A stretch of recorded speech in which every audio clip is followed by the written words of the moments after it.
Good afternoon, Majority Officer Schmidt and the rest of the legislature. I was here back in October at the public safety meeting, or the public safety portion, and we were talking about the budget. Sheriff Spazzato was here talking about the cuts they're going to be making at the jail. At that time, he said he was going to be getting $5 million worth of cuts, but there's no plans. And to this day, there still is no plans. But yet before you, there's a county ordinance that's before the legislature today that's going to call for layoffs and demotions of hundreds of employees throughout the county. How it specifically relates to the members of the Sheriff Officers Association is that it's going to authorize County Executive Mangano and Sheriff Spazzato to demote 45 correction corporals, 45 frontline supervisors that provide supervision of officers and inmates in the housing areas and other areas at the correctional facility. It seriously cuts the tools needed for providing health and safety of the officers, inmates, and the visitors at the jail. Now, corporals at the jail are responsible for supervising small groups of subordinate officers on a particular floor or corridor and maintaining order and supervising the conduct of inmates. They make inspection tours to ensure correctional officers are alert and diligent in their duties and perform inmate counts. They supervise the movement of inmates, and they handle any emergency situations that may arise on their tour. Removing a corporal from a housing area or unit would be the equivalent of removing a fire lieutenant from a fire truck responding to an emergency. When you're working shorthanded and without a supervisor on scene, directly on scene to command the officers and to lead them, it will take longer for them to safely react and put the fire out. When you're talking about potential incidents and insurrections at the jail, it's very much like a fire scene. If it takes you longer to get water on the fire is going to grow, and it gets out of control, and people could get hurt and get killed.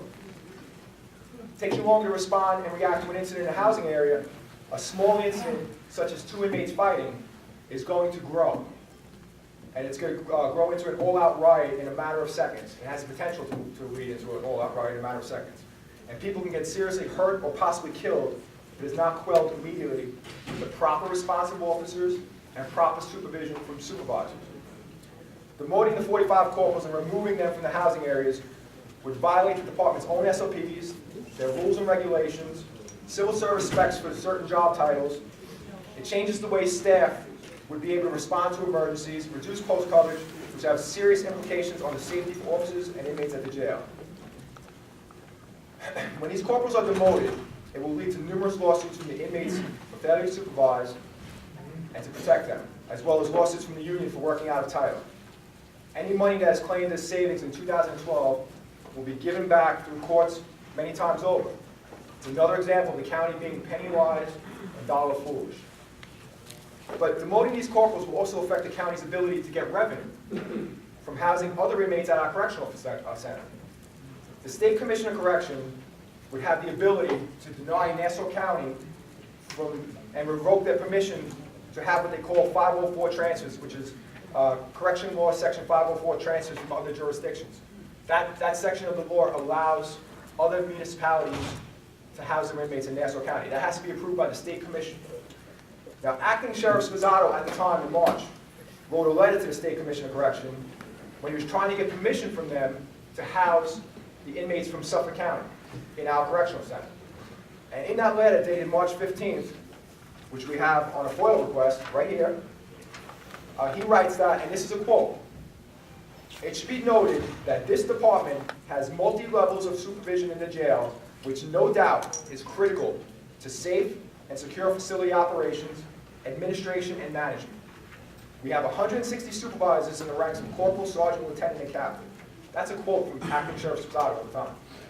Only because of that level of supervision, and despite the fact that Nassau County is still violating the proper State Commission of Correction required facility administration and management levels. They don't have the deputy undersheriffs that the state requires them to have. Because of the supervision they have of the corporals, sergeants, lieutenants, and captains, they were given permission to house these inmates in the Nassau County Jail. So when he's trying to get permission to house the inmates here to make money, he says we have proper supervision. But after we get the inmates, and we're getting $4 million of revenue from Suffolk County and other municipalities, he's saying that we have too much supervision, and he wants to demote 45 corporals, 45 frontline supervisors from the jail. Your 3 minutes have expired. Thank you. I think the state would have some serious concerns and will quite possibly rethink their decision to allow us to use these, to house these other inmates. Sheriff Spazzato claimed in October he was claiming $4 million of savings in the 2012 budget from housing these inmates. But now it seems to me to be a pretty big gamble, and the taxpayers of Nassau County cannot afford to lose that $4 million of revenue. History of the jail is no secret. It should be no secret to anybody up there. As far back as a decade ago, we were under federal oversight from the Department of Justice, which mandated increased medical care for inmates, increased supervision of inmates and officers, and increased training for officers. Department of Justice mandates right here. Now we fast forward to 2011. The county, what do? They cut training. We used to have 40 hours of annual in-service. They cut it down to 16 hours of annual in-service. They cut supervision at the jail, and they privatized medical and cut the medical care at the jail. If we're not smart enough to learn from our history, we're doomed to repeat it. It's not a question of if the Department of Justice will be back investigating problems at the jail. It will happen, and it's only a matter of when. And it will not be the fault of the correctional officers and the supervisors at the jail when this occurs. It will be the fault of Ed Mangano, Sheriff Spazzato, and every one of you up there who votes to put forward this ordinance.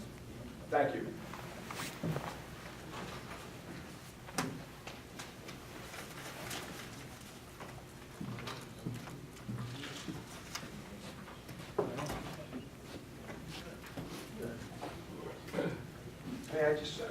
I have a question.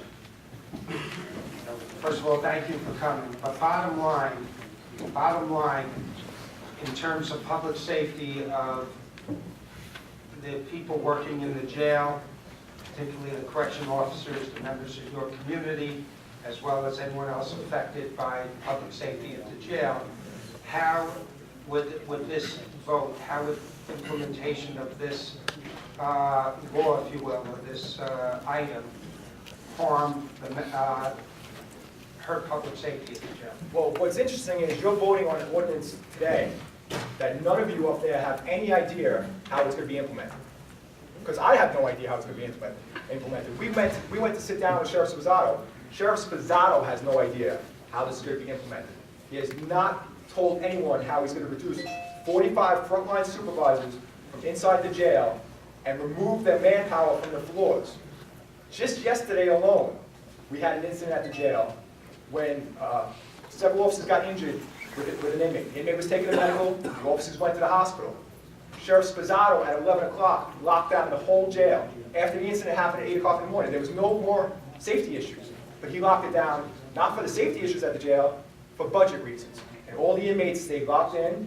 None of the inmates went to rec, they went to church services, which they're required to do by the state. But he locked it down because he was trying to save money. So we were on midnight post coverage the whole night. And it was for budget reasons, not for safety issues. There was no threat at the jail at that time.